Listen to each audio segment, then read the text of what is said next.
Marcos capítulo 4. Y vamos a leer la última historia en este capítulo, que es esa ocasión donde Jesús calma la tormenta. Una de mis historias preferidas. Si tú eres cristiano ya de algún tiempo y has leído la Biblia, o si fuiste a la escuela dominical o estuviste en una escuela de niños, esta es una de las historias que se cuenta muy a menudo. Y estoy seguro que el Señor tiene algo que decirnos en su palabra. Así que vamos a leer toda la historia, después vamos a ir viendo verso por verso lo que Dios tiene que decirnos. Es Marcos capítulo 4, versículo 35 hasta el final del capítulo. ¿Están ahí, hermanos? Aquel día, cuando llegó la noche, les dijo, pasemos al otro lado. No el otro lado de, ¿verdad? No, no, al otro lado del lago, ¿verdad? Y despidiendo a la multitud, le tomaron como estaba en la barca y había también con él otras barcas. Noten eso, había otras barcas, no eran los únicos.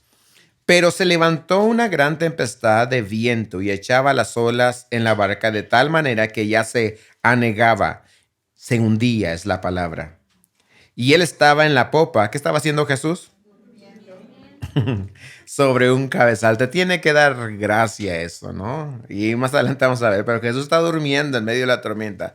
Y le despertaron y le dijeron, maestro, ¿no tienes cuidado que perecemos? La palabra esta es, ¿acaso no te importa? ¿Sí? Verso 20, 39. Y levantándose reprendió al viento y dijo al mar, calla, enmudece. Y cesó el viento y se hizo grande bonanza. Y les dijo, ¿por qué estáis así amedrentados? ¿Cómo no tenéis fe? Entonces temieron con gran temor y se decían el uno al otro, ¿quién es este que aún el viento y el mar le obedecen? Señor, te damos gracias por tu palabra esta noche. Y pedimos que a través de tu Espíritu nos enseñes, nos dirijas, que nos permitas conocerte más a ti, Jesús, Creador del universo, el único Dios verdadero. Que esta noche, Señor, en nuestro encuentro con tu palabra, podamos ser edificados, llenos de ti, instruidos, transformados. Gracias, Señor, por tu iglesia. Gracias por esta iglesia tuya que tú nos has levantado para ser luz en medio de la oscuridad, una luz brillante, visible, palpable, que direccione a otros, Señor. Gracias por los milagros que has hecho. Pedimos que sigas haciendo más. Y te pedimos, Señor, que nos des ojos para ver, oídos para oír lo que tú harás entre nosotros. Te alabamos, Señor, en el nombre de Jesús. Amén. Amén. Hoy a las 11:53 de la mañana se confirmó el ataque de un tirador activo en la Universidad de Nevada. ¿Están enterados todos?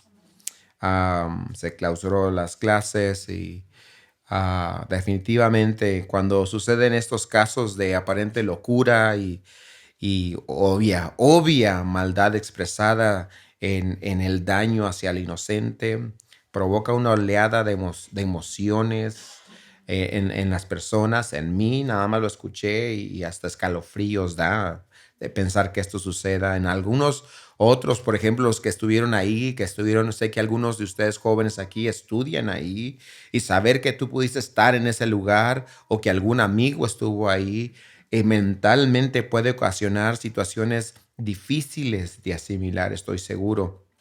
Otros en el mundo se quejan o se molestan cuando ven que la violencia sucede allí o está existiendo, ya sea en el mundo, en sus propias vidas, y dicen ellos, esta es la prueba de que Dios no existe.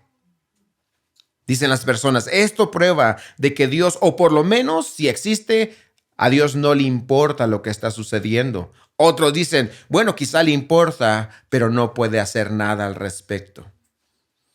Y definitivamente hay quienes tienen ese pensamiento, pero yo les digo, la maldad sí constituye un problema en este mundo. Sin embargo, hermanos, no es válido llegar a una conclusión como tal acerca de Dios simplemente porque existe la maldad. el argumento que yo quiero hacer esta noche con ustedes a través de la Escritura. Y le doy gracias a Dios, hermanos, que esto no lo pude haber planeado yo. Que estemos en esta noche, en esta parte de la historia bíblica, y que esté sucediendo esto en nuestro contexto, solamente Dios lo puede orquestar. Porque Dios realmente quiere enseñarnos a nosotros quién es Él y que no nos dejemos engañar por lo que el mundo dice acerca de Él. ¿Me estoy explicando? Quiero exponer ante ustedes que sí, el mal, la maldad, la violencia, los problemas sí son un problema real en el mundo, pero la presencia de la maldad no nos dice que Dios no existe. La presencia de la maldad nos dice que hay un problema con la condición de la humanidad, que hay un problema con el hombre y que la única ayuda, de hecho, y la única solución a esa condición es Dios mismo y una relación personal con el Señor Jesucristo. Quiero proponerles la idea que Él, el Señor Jesús, no solo está a nuestro lado en medio de las adversidades, sino que también nos brinda la esperanza en los momentos más oscuros, como en esta ocasión para esta ciudad y para nosotros. No somos, hermanos, los únicos, o no son ellos los únicos que sufren. Estamos en un mundo que sufre. Este mundo sufre. La historia bíblica de esta noche nos va a presentar 4 preguntas que yo quiero contestar. Voy a usar, de hecho, estas 4 preguntas que en la historia las acabamos de leer. Una está implícita, pero las quiero utilizar como si fuese el bosquejo de mi enseñanza. Y quiero que a través de estas preguntas, que son muy relevantes hoy, a pesar de que se hicieron hace miles de años, siguen siendo relevantes hoy, precisamente esta noche. Tienen que cobrar vida estas preguntas para ti y para mí. Y espero que tú estés atento a la palabra de Dios juntamente conmigo. ¿Están listos para estudiar la palabra, hermanos? Tengan en cuenta lo que ha sucedido en nuestro contexto, pero también vean la historia bíblica y vean cómo la Biblia es tan relevante. Nos podemos realmente identificar con ella. Leamos los primeros 3 versículos, 35 al 37. Aquel día, cuando llegó la noche, les dijo: pasemos al otro lado. Y despidiendo a la multitud, le tomaron como estaba en la barca, y había también con él otras barcas. Pero se levantó una gran tempestad de viento y echaba las olas en la barca de tal manera que ya se anegaba. En primer lugar, noten quién introdujo a los discípulos a la barca. ¿Quién lo hizo? Fue el Señor Jesús. Fue el Señor el que les dijo: vénganse, vamos. Y quiero que entiendan que Jesús es Dios y que Jesús sabía lo que iba a suceder. Jesús sabía lo que iba a suceder. Y aquí vemos, hermanos, a un grupo de personas, los discípulos, a excepción de uno ingrato, sabemos quién es, el innombrable, ¿verdad? Pero a excepción de él, todos los demás estaban siguiendo a Jesús, los apóstoles, porque querían hacer algo bueno. Ellos querían agradar a Dios, ellos querían honrar a Dios, ellos querían afectar al mundo de una manera positiva, específicamente a su nación.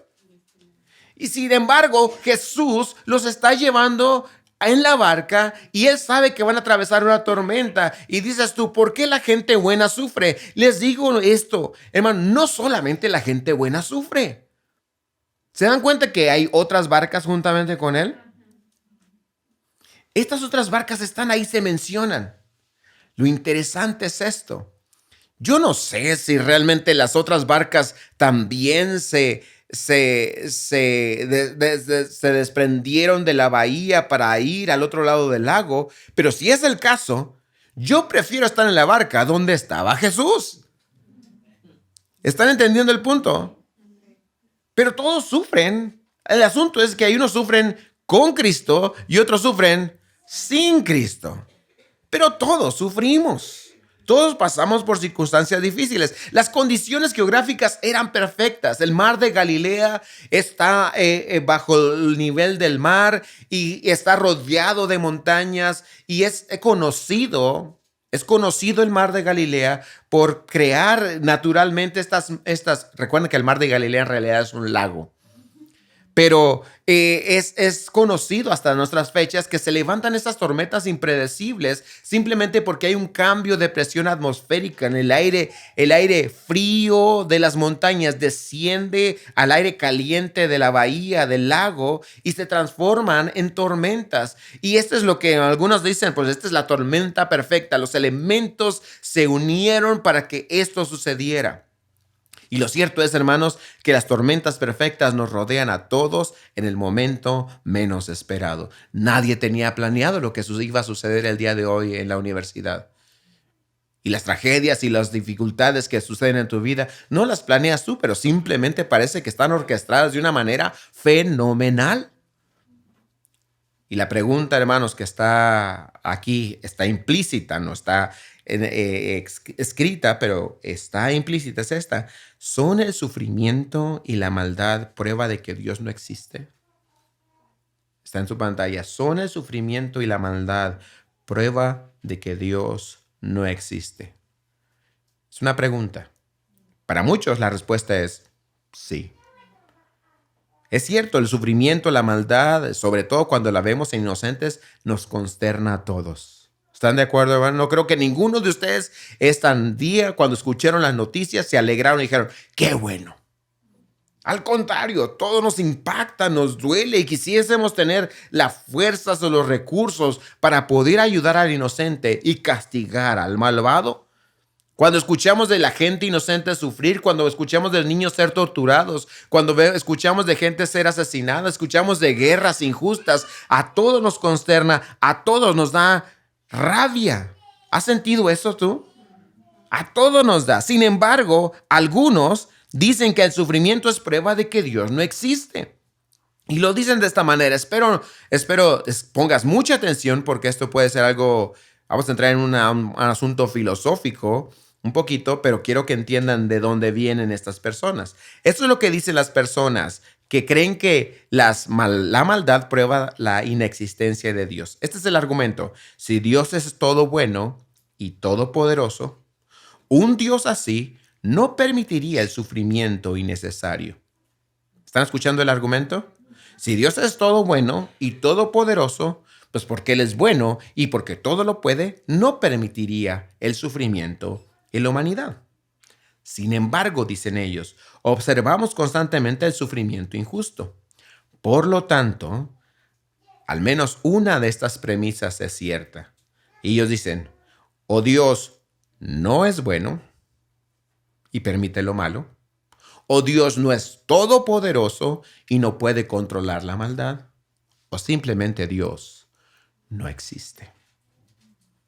Suena muy convincente. Y algunos de aquí espero no salgan diciendo, el pastor dijo que Dios no existe. Ese no es lo que estoy diciendo. Suena muy convincente, pero hay un problema con este argumento. Hay un problema. Y recuerden que los discípulos están enfrentando una tormenta. Y estoy seguro que a lo mejor uno de ellos estuviera tentado a pensar, entonces esto no es verdad. Oye, estoy tratando de hacer lo bueno y mira lo que me está pasando. Algunos de ustedes se han enfrentado en una situación así. Oye, yo empecé a ir a la iglesia, empecé a ir al estudio, a escuchar al pastor ahí enfadoso y mira lo que me pasa. Pero hay un problema con este pensamiento. En primer lugar, tenemos que definir cuando hablamos de que experimentamos o decimos que experimentamos el sufrimiento injusto. Hay dos categorías de sufrimiento. Número uno, el sufrimiento causado por los seres humanos. ¿Están conmigo? Esto le llamamos nosotros la maldad moral. Sufrimiento que nosotros mismos causamos. A nosotros mismos o a otros. O otras personas nos lo causan a nosotros. Y luego viene el sufrimiento causado por la naturaleza. Por ejemplo, los desastres naturales, los terremotos, los tsunamis o el cáncer. Causados por la naturaleza. ¿Sí? En el caso de los discípulos, ellos están pasando por un sufrimiento causado por la naturaleza. ¿Sí está conmigo? Ahora, ¿cómo se explica el sufrimiento causado por el hombre? Bueno, sencillo, honestamente.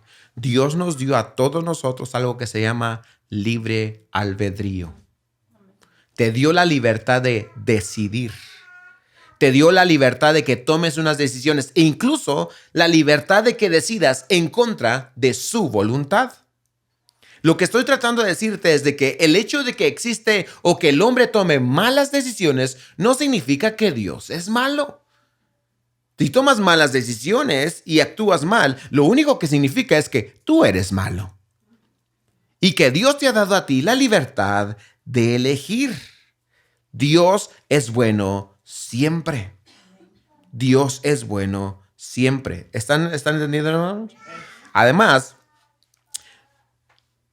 cuando tú hablas de bueno y malo, de justo e injusto, estás utilizando un estándar que solamente Dios tiene. Porque si Dios no existe, si no hay un dador de justicia, si no hay un legislador, si no hay alguien que determine lo que es bueno y es malo, ¿quién eres tú para determinarlo? Para decir esto es bueno o esto es malo, tiene que haber un estándar moral. ¿Me estoy explicando? Y el único que da el estándar moral es Dios. El puro hecho de que tú digas esto es malo, como el tiroteo que sucedió, nos dice que Dios existe, porque el único que puede decir eso es el Señor. Si no existiera Dios, lo único que podrías decir tú acerca de estas cosas es, esto a mí no me gusta. Pero no podrías decir que es bueno o que es malo. La razón por la que podemos decir definitivamente el homicidio es malo es porque existe uno que dijo, no matarás. ¿Qué es quién? Dios. La única razón por la que podemos decir que el hurto es malo, que es injusto que roben, que el gobierno robe o que la gente en poder utilice sus influencias para robar o quitar, es porque hay uno que dijo, no robarás. ¿Están conmigo, hermanos? Si este uno que dijo no matarás y no robarás no existiera, ¿cómo puedes decir tú que algo es malo o es bueno? Lo único que podrías decir es que te gusta o no te gusta. Pero ¿a quién le importan tus gustos? ¿Están conmigo? La maldad, de hecho, prueba que Dios existe. Porque si eres capaz de reconocer que algo es malo, es porque hay alguien que te dio esa capacidad de entender que algo es malo.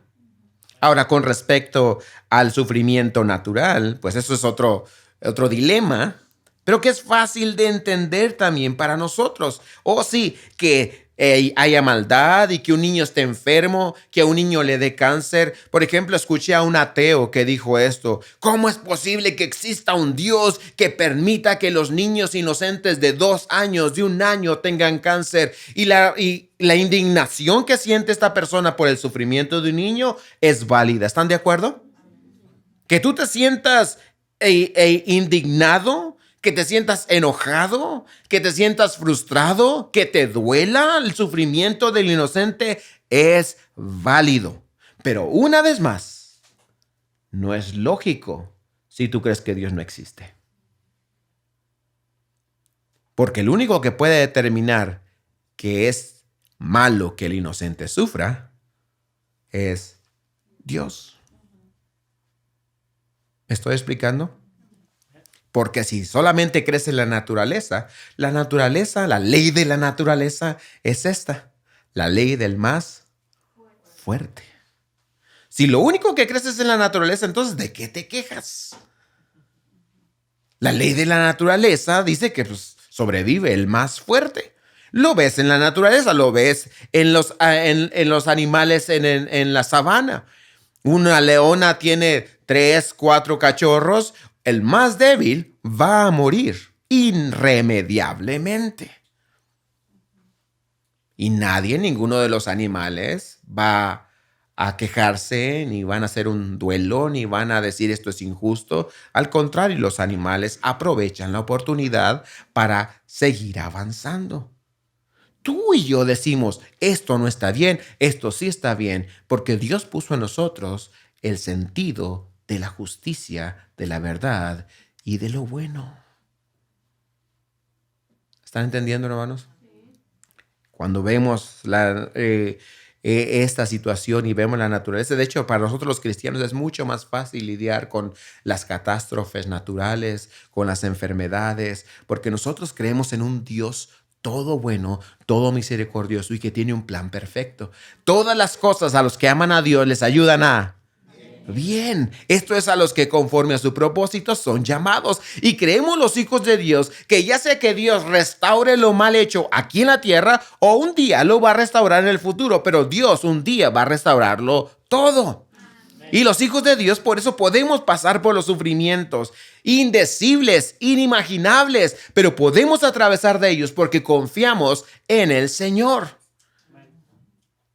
Y en medio del sufrimiento podemos ser como aquel hombre, un teólogo, Bonhoeffer, estudien acerca de él, un hombre que fue ejecutado por Hitler. Y dice la historia que este hombre fue ejecutado por Hitler unos días antes de que Alemania perdiera la guerra. Pero este cristiano dejó muchos libros escritos, se los recomiendo.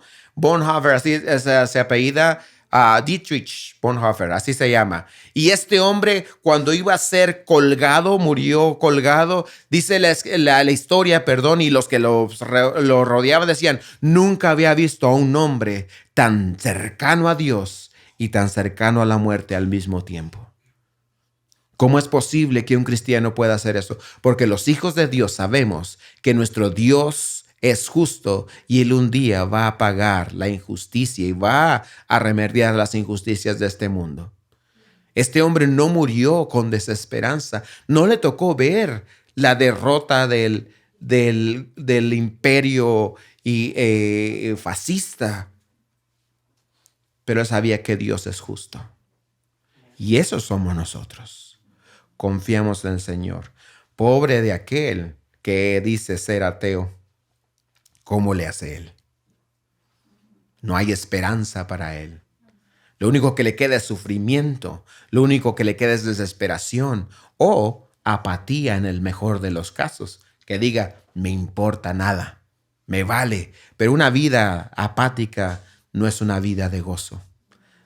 Nosotros aquí en la tierra, a pesar del sufrimiento y el dolor, podemos tener gozo porque sabemos que nuestro Dios sostiene nuestra suerte.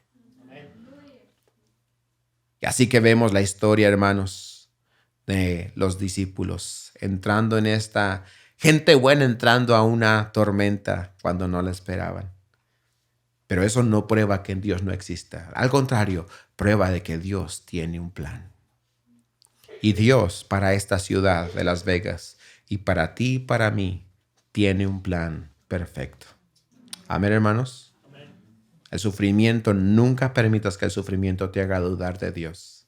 Permite que el sufrimiento te acerque a Dios. Porque ese es el plan del Señor. En medio del sufrimiento vas a conocer al Dios Todopoderoso. Continuamos con nuestra historia. Miren lo que dice el verso 38. Y él estaba en la popa durmiendo sobre un cabezal y le despertaron y le dijeron, maestro, ¿cuál es la pregunta? ¿No tienes cuidado que perecemos? Vean ustedes la historia, están entrando, Jesús les dice, vamos a cruzar y de pronto comienza la tormenta, el agua está entrando en la barca y ellos están haciendo lo posible por mantener la barca a flote. Algunos de ellos son navegantes expertos. Tenemos a Pedro, a Juan, algunos de ellos que son marineros, son pescadores. ¿Me estoy explicando? Y esto es algo, era así como dicen, pan comido para ellos. Yo estoy seguro que ya habían estado en alguna tormenta, pero esta tormenta era diferente. Esta tormenta los llevó al límite de sus capacidades. Esta tormenta era innavegable, insuperable y están gritando. Y yo creo que esto es lo que Dios hace a menudo cuando entran esas situaciones de presión. Dios nos lleva a ese punto donde no podemos hacer nada, donde no hay respuesta, donde tu inteligencia, tus habilidades, tus recursos económicos, tus amistades, nada te puede ayudar. Y dices tú, ¿cómo es posible? Allí estoy seguro que llega el momento, incluso en tu diario vivir, en tu negocio, así como ellos, que eran pescadores, que navegaban. Estoy seguro que llega un momento en tu trabajo donde dices, oye, esto lo he hecho por 15 años, ¿por qué es tan difícil ahora? Entras en una situación donde dices, no me sale, ¿qué pasó? La medida no sale, el trabajo no sale. ¿Por qué? ¿Qué estará pasando? Dios te está llevando al límite de tus capacidades para que acudas ¿a quién? Al que no tiene límites. A Dios. Para que en el momento te detengas y digas, ay Señor, todo ese tiempo no he orado. He hecho tanto esto que ya me acostumbré a controlarlo yo, que ahora necesito clamar. ¿Les ha pasado eso, hermano? ¿Qué estás haciendo en tu diario vivir? Y algo surge mal y no sabes ni siquiera qué es. Pero es que es el Señor el que está llamando tu atención. Y de pronto clamas a Dios y de seguro Dios te responde en el momento. No, no es así.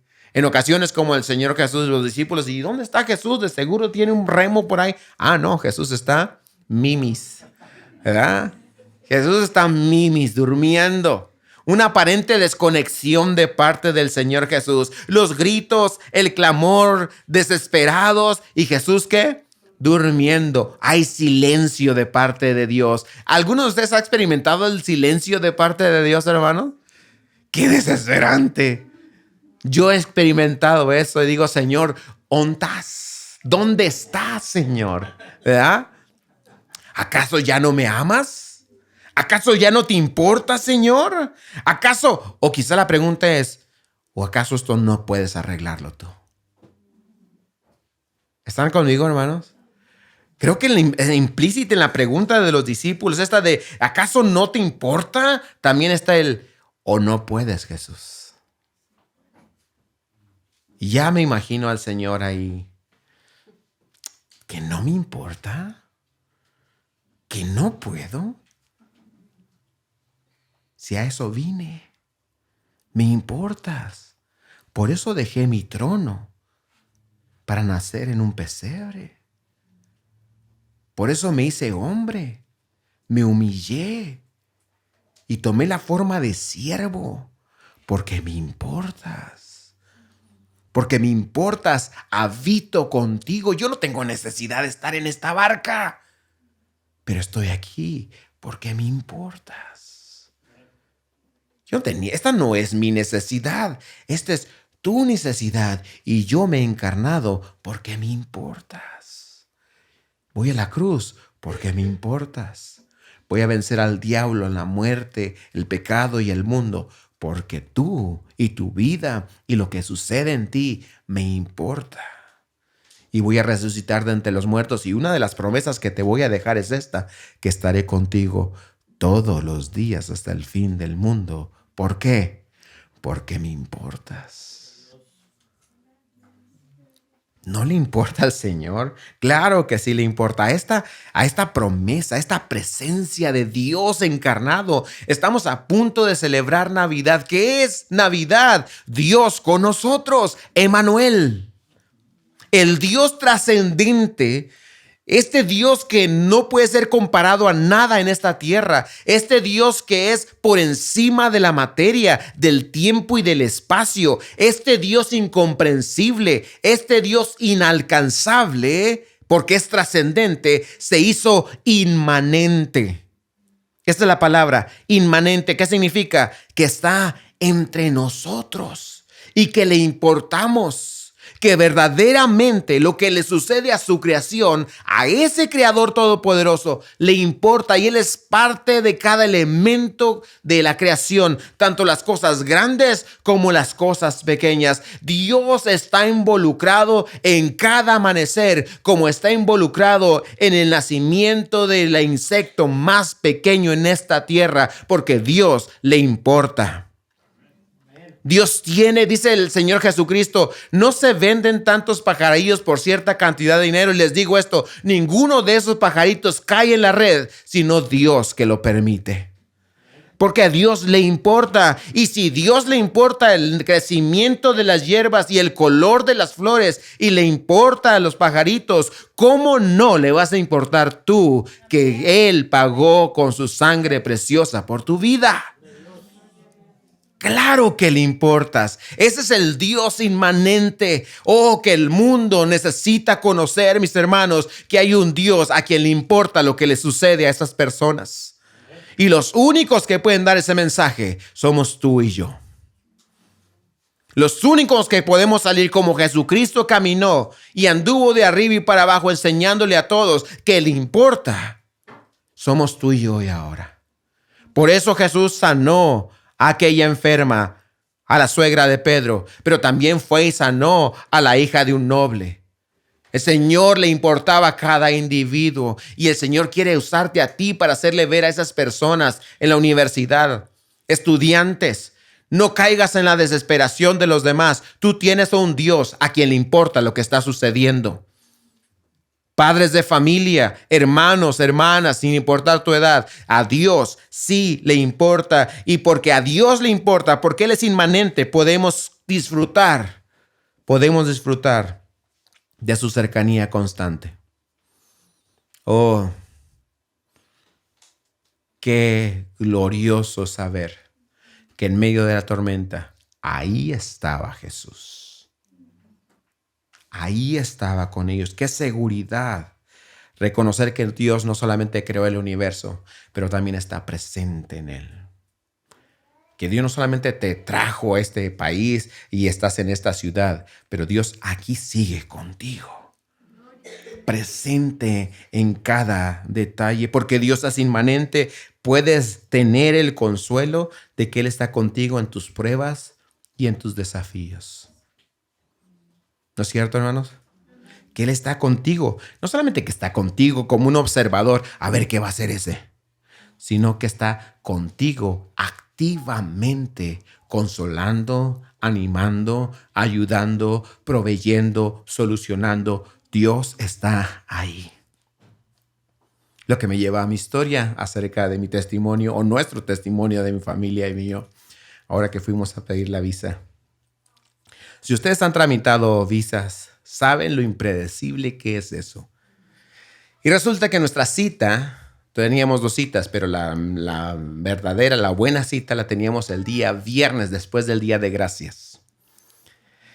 Esto significa en México, en Tijuana, que los agentes aduanales, las personas que estaban encargadas de esto, no estuvieron con su familia el Día de Gracias. ¿Me estoy explicando? Porque ustedes están trabajando en México. Pasaron Día de Gracias en México porque ahí viven ellos. Así que se imaginarán. Este es un día importante para nosotros, pero especialmente para los estadounidenses. Y yo decía, yo tenía eso en mente. Yo estaba pensando, híjole, nos va a tocar puro márgaro. Gente enojada, molesta.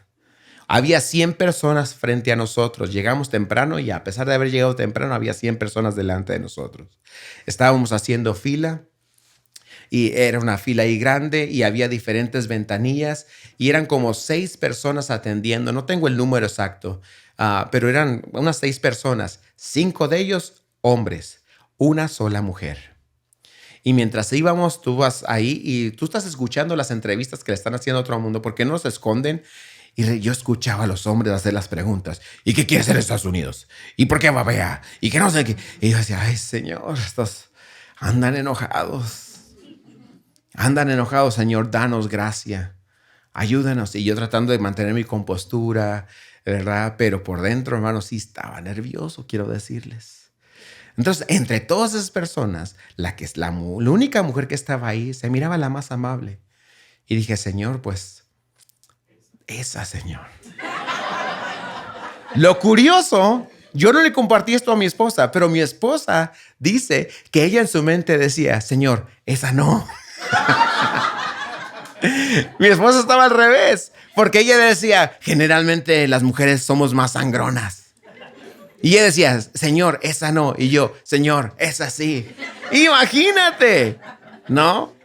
Y estamos pasando, estamos llegando y van pasando y nos toca, ya estamos frente a la línea y había otra persona asignándonos las ventanillas. Y yo, Señor. Y nos dice, ventanilla fulana, es donde estaba la muchacha. Y dije, ay, Señor, bueno, pues, a ver, todavía está por ver. Y como les digo, este Dios inmanente, presente en cada cosa. Y ustedes mejor que nadie saben por qué estamos acá. Y yo le decía, Señor, tú sabes. Tú sabes por qué estamos acá y que por qué queremos estar acá y cuál es el propósito. Es tu propósito, Señor. Estaba en oración en mi mente. Y de pronto ya nos hace pasar la muchacha muy amable.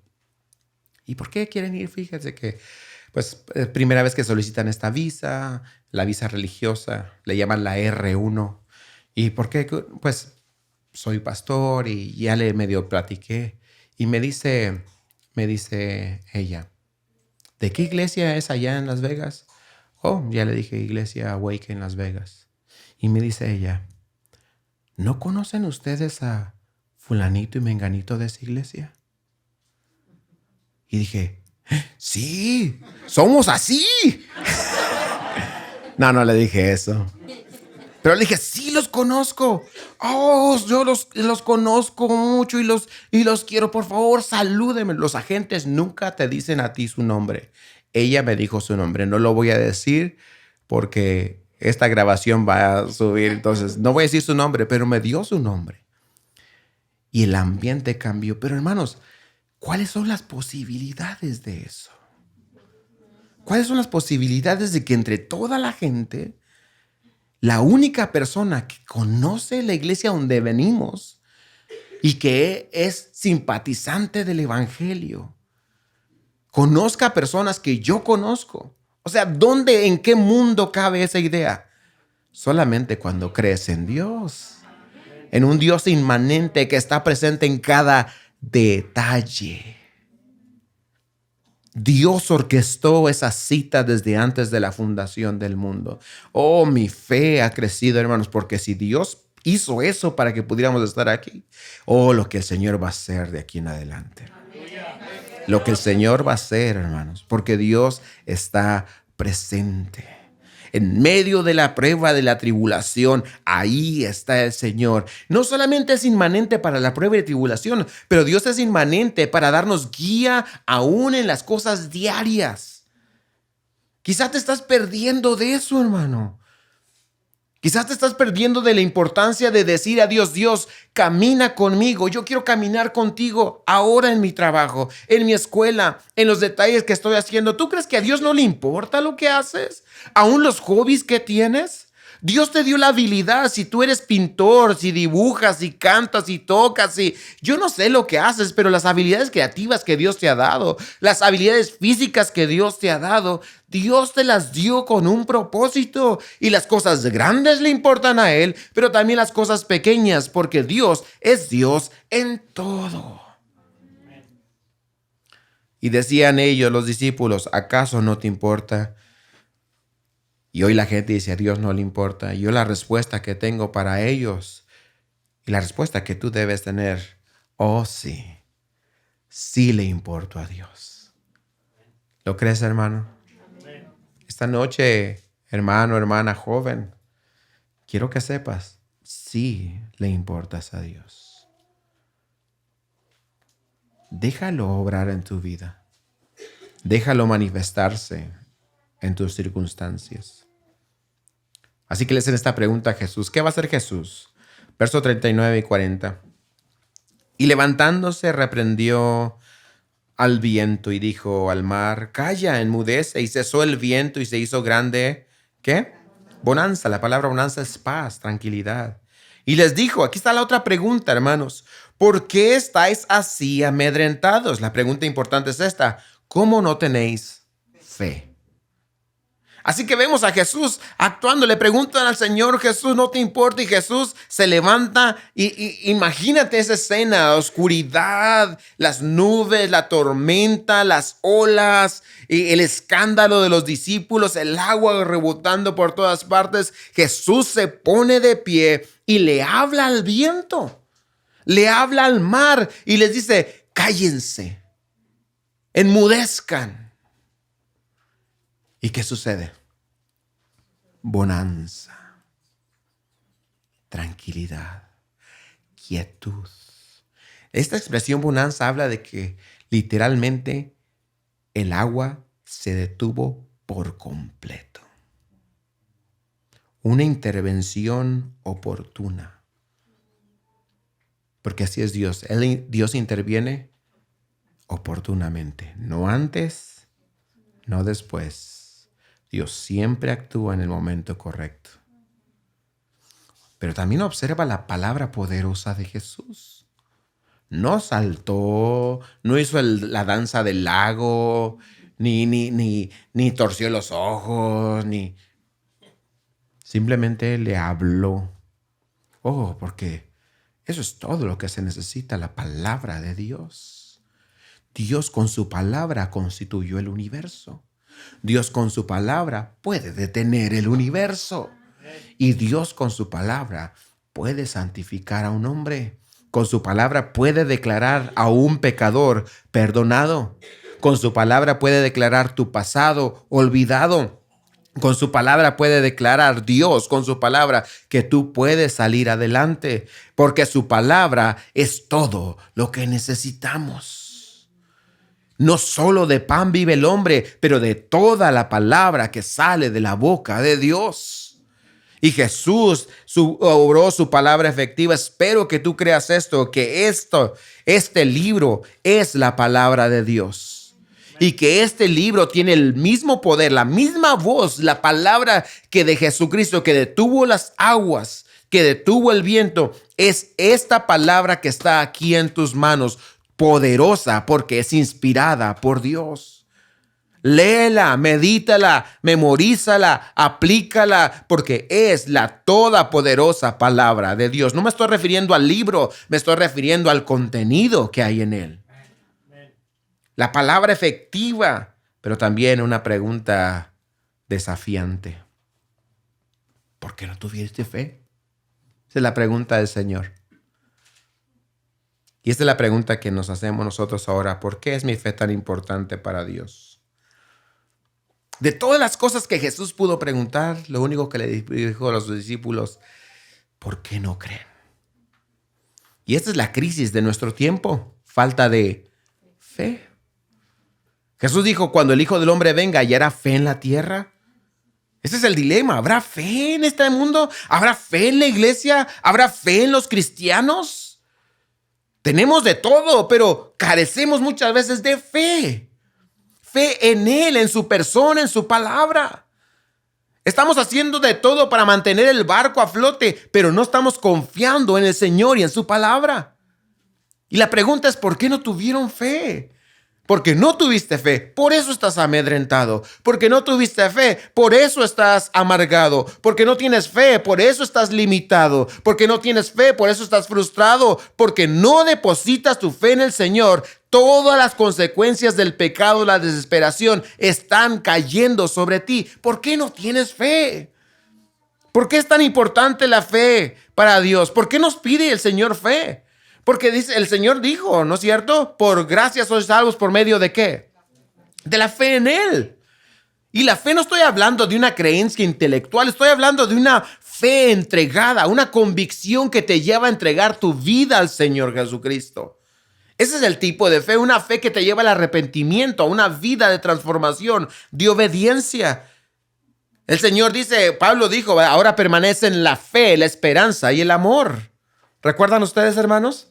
¿Por qué la fe? Bueno, porque la fe, hermanos, es el vínculo de una relación, es la relación o ayuda a la relación personal con el Padre Celestial. Toda relación personal requiere un grado de confianza. Una buena relación entre un esposo y una esposa es porque existe un gran alto grado de confianza. La fe es eso, confianza en el Padre. Confianza en Jesús, en el Espíritu y en su palabra. Lo que Dios está diciendo, yo lo que quiero es que confíes en mí. ¿Por qué no confiaste en mí? Es la pregunta.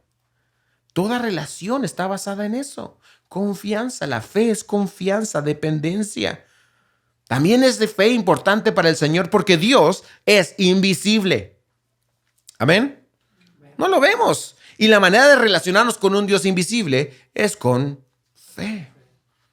Esto significa que no necesitas tú satisfacer tus curiosidades mentales y tus anhelos de fenómenos visibles y palpables para confiar en Dios. Simplemente crees en Dios porque Dios es. ¿Están conmigo, hermanos? Porque Dios es. Porque Dios no es visible, pero también tu fe es hasta cierto punto visible. Porque la fe es esto, ¿sí? La convicción de lo que se espera, la convicción de lo que no hay o no se ve. ¿No es cierto? Es la manera, la única manera en que podemos agradar a Dios. Escucha esto, porque sin fe es imposible agradar a Dios. Porque es necesario que el que se acerca a Dios cante alabanzas. ¿Dice eso? Que es necesario que el que se acerca a Dios dé sus diezmos. Que el que se acerca a Dios, nada. Es necesario que el que se acerca a Dios crea que le hay y que es galardonador de los que le buscan. Escucha esto para aquellos que luchan con su fe. Dios no dice, es necesario que el que se acerca a Dios entienda a Dios. No, que creas en Él. Es la condición para agradarle y es la condición para disfrutar de la vida abundante que Él nos ha ofrecido. Jesús dijo, yo vine para darles vida y una vida, ¿qué? Abundante. ¿Es posible tener vida abundante en medio de los problemas? Por supuesto, si confías en Él. Amén. Por medio de la fe vas a poder utilizar tu libre albedrío con sabiduría. Por medio de la fe utilizas el libre albedrío. Tú como cristiano puedes hacer uso de tu libre albedrío, por supuesto, pero ahora ese libre albedrío está de la mano de la fe en Dios que te ha llamado y te ha salvado y te ha perdonado. Qué triste para aquellos que usan su libre albedrío sin fe. ¿A dónde los sacaría? ¿Te acuerdas cuando caminabas con tu libre albedrío sin fe? Perdición, muerte, pérdida, fracaso, dolor.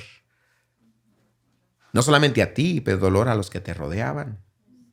Cometiendo cada tontería. Que ahora que miras atrás hasta nos da vergüenza decir las tonterías que hacíamos. ¿No es cierto? Pero ahora en fe podemos tomar buenas decisiones.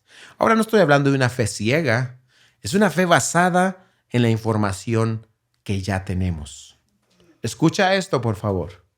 Una fe basada en la información que ya tenemos. ¿Cuál es la información que Dios te ha dado para que aumentes tu fe? Número 1, te ha dado su palabra. Número 2, te dio la creación. Te ha dado la creación. No solamente eso, te ha dado el testimonio de muchos creyentes que han sido transformados por la fe. ¿Estás escuchando?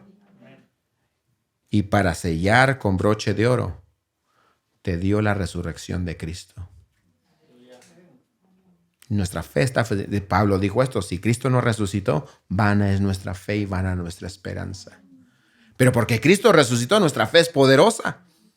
El poder no está en la fe, el poder está en el hecho de que confiamos en el Cristo resucitado. Si Cristo resucitó de los muertos, entonces todo es posible al que cree. Amén, hermanos.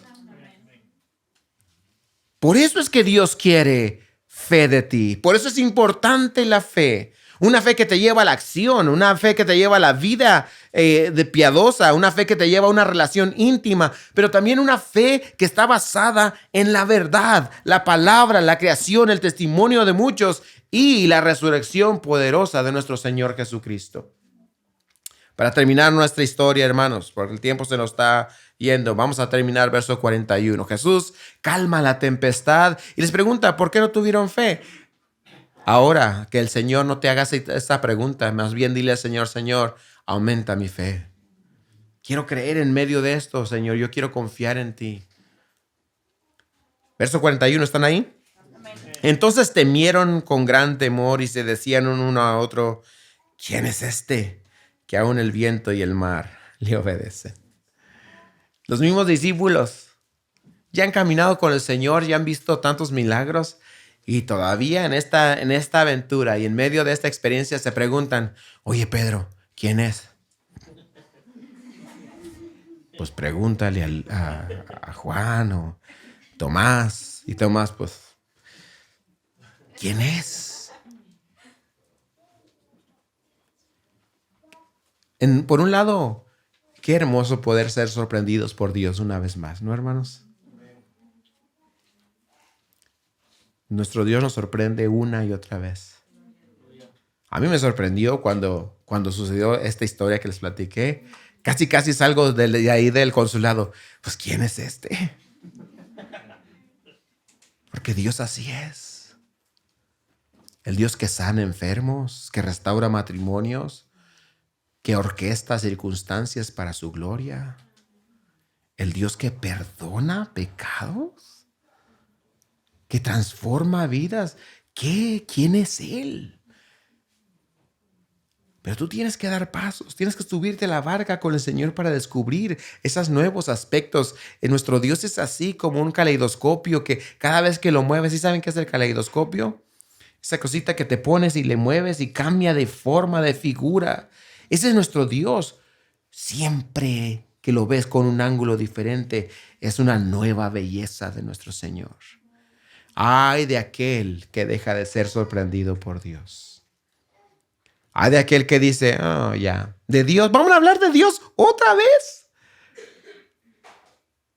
Ojo, pero bienaventurados aquellos que dicen, oh, yo podré sumergirme en los mares, las profundidades de mi Dios y voy a descubrir una cosa, que nuestro Dios y su amor y su naturaleza es ancho, alto, profundo, y nunca dejaré de conocer a mi Dios. Me enamora ese Dios. Ese es el Dios que amas. Pero para otros la pregunta es, ¿quién es? Realmente se preguntan, pues, ¿quién es ese? Y esa es la pregunta que está aquí. ¿Quién es Jesús para que yo crea en Él? Y te voy a dar 3 cosas nada más que están en nuestra historia. Número 1, Jesucristo es el soberano de la creación. Él es el creador, el controlador del universo. Imagínate Dios, Jesucristo, deteniendo el mar y creando las circunstancias para que surja la tormenta, pero también con sus palabras calmando la tormenta. Ese es el Dios en el que puedes confiar. Aún el mar, el viento, la muerte, los demonios, ya lo vimos. Todo se somete a la autoridad de nuestro Señor Jesucristo. Él es Dios. ¿Quién es Él para que creamos en Él? Pues es la respuesta a nuestra desesperación.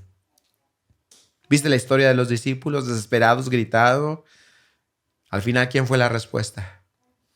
Jesucristo. Es que Jesús es el camino, la verdad y la vida. Jesús es la luz en medio de la oscuridad. Jesucristo es el buen pastor. Jesucristo es el pan de vida. Jesucristo es la respuesta. Jesucristo es tu ayuda, tu refugio. Él es el único en el que puedes confiar y esperar en medio de la desesperación. Y finalmente vemos, Jesucristo es el único digno de nuestra admiración, de nuestra fe y nuestra adoración. No hay otro como Él. En medio de la tormenta, en medio de toda aflicción, en medio de la maldad, podemos decir como hijos de Dios, si algo prueba la maldad en este mundo, es que el hombre necesita a Dios. Pero en medio de la oscuridad, la luz de Jesucristo brilla más fuerte. A una ciudad envuelta en oscuridad, luz le resplandeció, y esa luz es el Señor Jesucristo. Y aquellos que hemos creído en Él decimos, Jesús es valioso, Jesús es mi luz, Jesús es mi Dios, a Él le sirvo, a Él le creo y a Él le adoro. Y la pregunta para ti, ¿es ese Jesús para ti?